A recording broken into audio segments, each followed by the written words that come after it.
through the city, yeah, you know I keep my dime riding with me. Let's get up on this Texans mock draft. So the Texans, they effectively traded away their first round pick for this year. Their first round pick went to Minnesota in that Diggs deal. So Minnesota now has the 23rd overall. And the first pick that the Texans get is actually in the second round. It's the 42nd overall pick. Okay. I believe with 32 teams, that should mean that the Texans have picked 10 in the second round. So that's still a solid pick. You can get a decent player. You can get a real good player in the second round at the top of it too. Yeah, you still got some stars. I feel like it looked like they kind of wanted to go into defense. I don't know what Nick Caserio and D'Amico Ryans are really looking at, but I'm hoping for receivers. D'Amico Ryans is a defensive guy, and based on the work that Nick Caserio has done in this offseason up to this point, it looked like we've done a lot on the offensive end. So it means that we probably need to beef up the defense in the draft. And if you're not going to get veteran players like we did in the and for the offense, if you're not going to get veteran players that you already know what you're going to get from, get you some solid rookies to fill in, because we need some depth on defense, number one. Yeah. Then we need some defensive backs. We need some corners that's going to really get out there, maybe even a good safety to put next to Petrie. Yeah, we do need a safety for sure. Yeah, so I do think that's what they should be targeting. On the flip side, the draft experts say about this draft that it is extremely lopsided when it comes down to offensive personnel.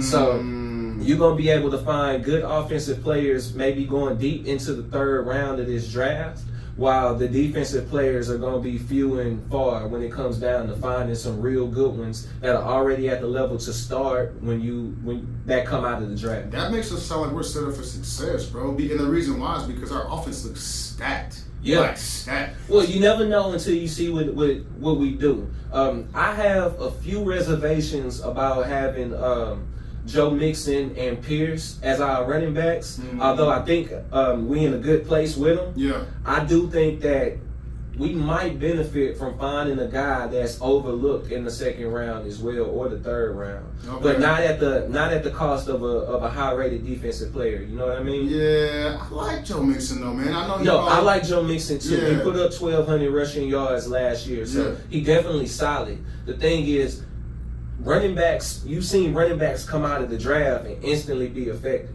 Of course. Joe Mixon, people already know him, know what he brings, and they'll play him a certain way. Well, yeah. You know, and since coming into the league up to this point, he's been a bit less effective than he was in his first couple of years. Kind of reminds me like an Arian Foster, bro. Running backs, their lifespan in the league's not that long, so let's go ahead and get that juice out. Well, it's the reason they've been undervalued in contract negotiations up to this point.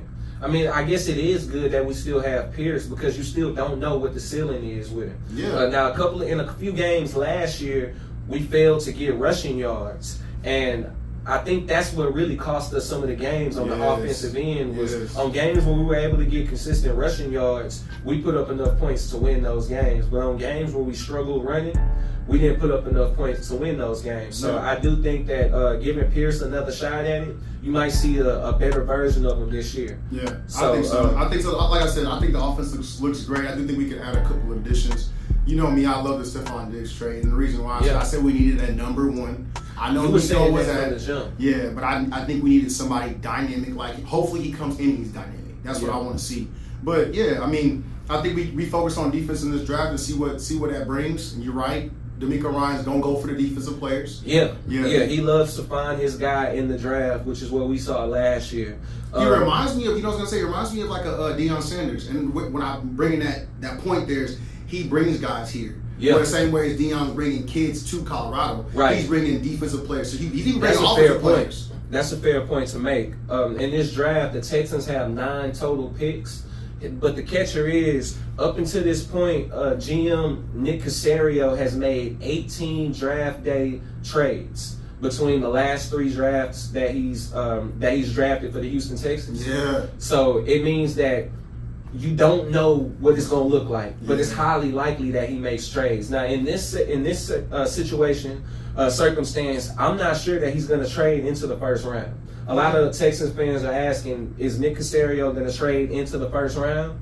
I don't see it happening because I don't know what else you give up for a player, and unless you've identified a player that's exceptional that you can't pass on, then I think you got to go ahead and pick some role players from this point. You might even get a starter in the second or third round.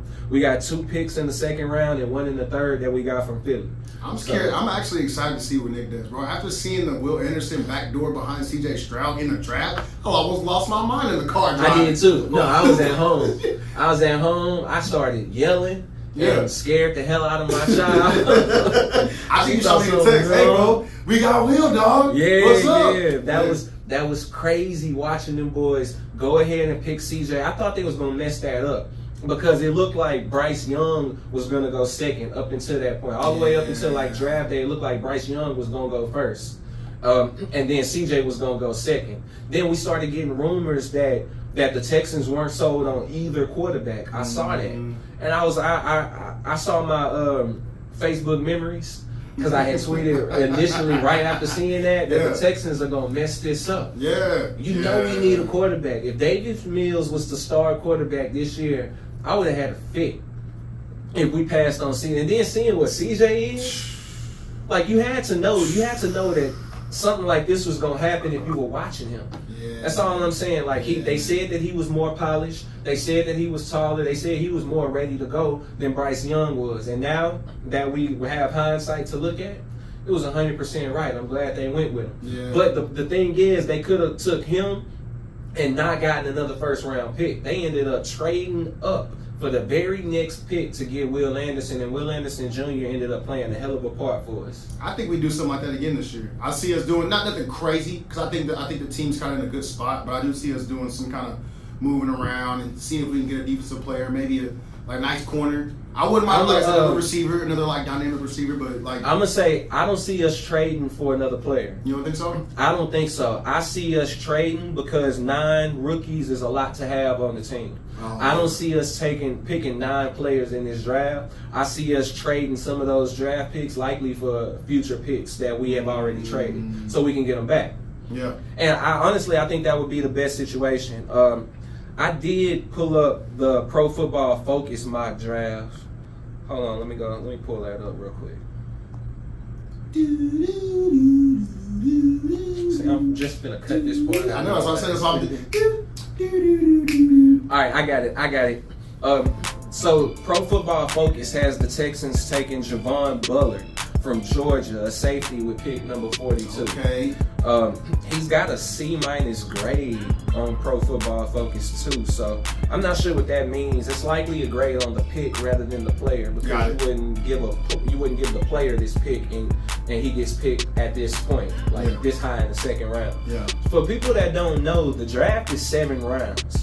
So you'll find real good players drafted 1 through 3.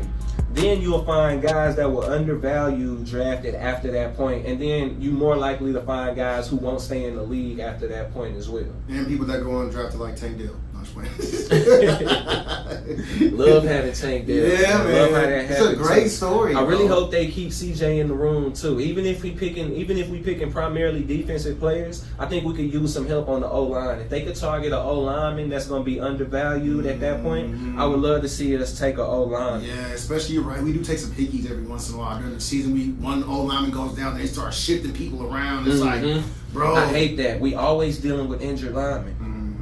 I think we in a good place with this one though. Even if they were to take this safety, I think that would be decent. Although I don't know enough about Javon Bullard, we'll know soon enough. I'll take a look at him and we'll know soon enough. If that's their first defensive pick, bravo, because young safeties can normally, in a lot of situations, can also be used as cornerbacks or slot corners. Romer kind of guy. I mean, to be honest, bro, I think right now the draft's great, but it's the first year where I feel like I'm not even really like super amped about it, just because I'm ready for the season to see how we gonna do. I mean, right now we're just adding pieces to the puzzle. The puzzles are, we got the border. We're just trying to add the pieces in the middle. Look, in the event that we select 9 players, one of those guys is gonna be a show out. Has to be. One of those guys is going to be a guy who was drafted, who should have been drafted sooner than he was. And that's normally the case. Normally, you draft all these players throughout the 1st to 7th round, and somebody that you drafted later is better than somebody that you drafted early. So hopefully we land on one of those. They call those sleepers. Loving the way